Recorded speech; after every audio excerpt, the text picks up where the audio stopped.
expect, the rate is lower compared to the baseline, but we're going to keep on slowly increasing our substrate concentration. And what we would see is that eventually we can add so much substrate to the solution that the enzyme does reach its Vmax. It just takes more substrate in order to get to that Vmax. Does that make sense as to why? What's happening eventually? Eventually we're adding so much substrate that what? The what? Yeah, you can sort of think of it like the competitive inhibitor is so diluted it has no impact on the enzyme at all, right? So again, going back over to this scenario, if you've got a pile of 200,000 toothpicks, notice that we haven't changed the concentration of the competitive inhibitor. It's still the same concentration in every single experiment.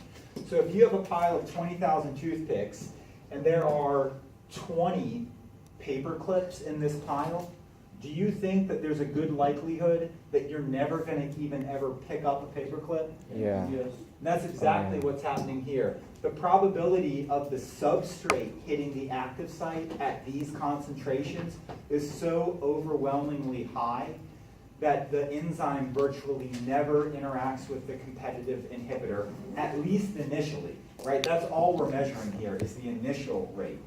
Wait, so if it's the same concentration, like... The competitive inhibitor concentration doesn't change in each experiment.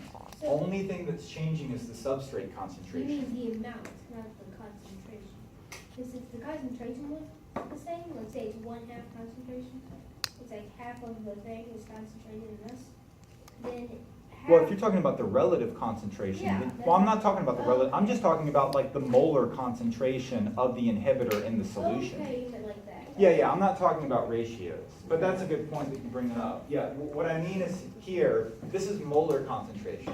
So we're increasing the molar concentration of the substrate in each experiment, but the molar concentration of the inhibitor doesn't change. Okay, and then finally, and by the way, the reason that this is important is because if you're designing drugs or developing drugs, or you're trying to understand, your drug dealer probably does not care about Vmax. That's not a well, you shouldn't be having conversations with drug dealers. Very good. But you know what I mean. Anyway, pharmaceutical drug companies, when they design drugs, or if molecular biologists are trying to understand how certain reactions work, it's very important to understand how reactions are affected by certain drugs. Like if you want to administer a drug to someone to slow down a reaction, you want to make sure that you know how fast the enzymes work on their own. Because if you know how fast those enzymes work, and you know how strongly they associate with the substrate, that can help you determine how much of a certain drug to give someone. You don't want to give them too much, you don't want to give them too little, you want to give them just the right amount of drug. And the way that you figure that out is partially by understanding how fast the enzyme works on its own. Finally, in a non-competitive inhibitor, or an uncompetitive inhibitor, what you see is a line that looks kind of like this. This is supposed to be straight. This is supposed to be straight. Okay. What you see in a non-competitive inhibitor is that no matter how much substrate you add, you can never get the same Vmax as the baseline. You will never achieve the same Vmax as the baseline. So a non-competitive inhibitor is always going to lower the Vmax of an enzyme no matter how much substrate is present. Why can't we overpower a non-competitive inhibitor by just flooding the enzyme with substrate like we can in a competitive inhibitor? Do you want to go for it? Yeah. Go for it. They might do a different location that's not active site. Good. A non-competitive inhibitor is interacting with a non-active site. And when a non-competitive inhibitor interacts with a non-active site area, it basically shuts down the functioning of the enzyme temporarily. If it's a reversible non-competitive inhibitor, then the enzyme is going to be temporarily non-functional. So a non-competitive inhibitor is sort of taking enzymes out of the reaction by disabling some enzymes. So no matter how many substrates are present, the fact that you're always going to have some enzymes disabled means that you're never going to achieve the same Vmax as the baseline.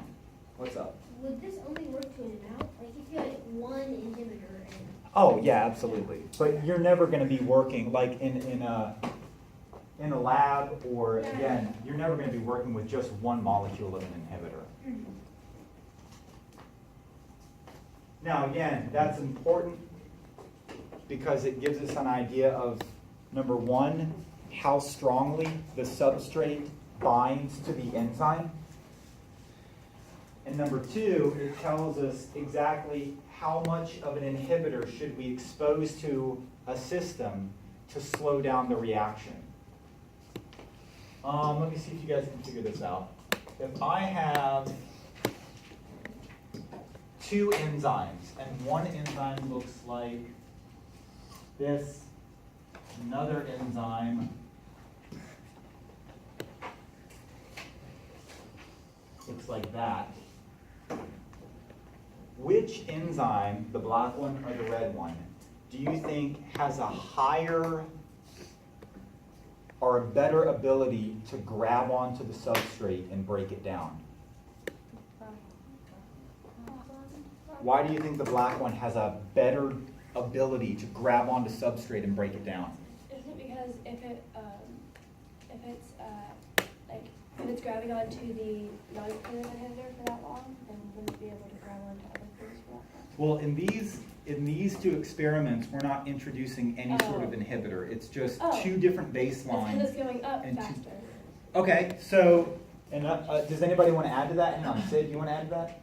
I was just saying it reaches maximum velocity at a low concentration. Okay, so it goes up faster, it reaches its maximum velocity at a lower substrate concentration. Good.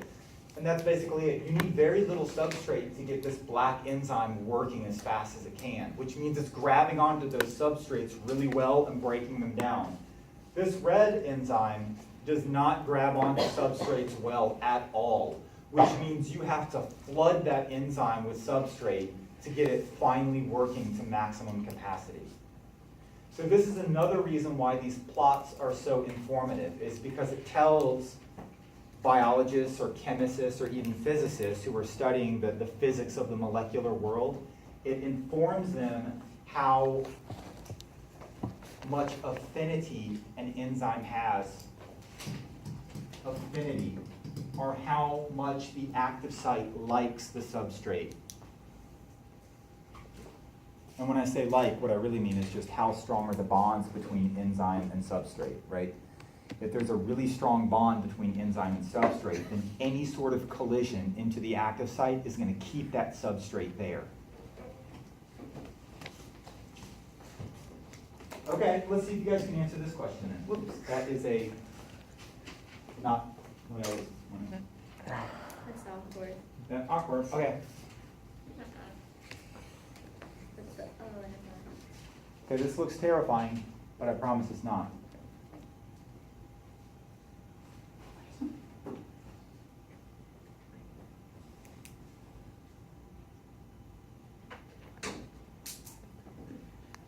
We'll talk about allosteric regulation in a second.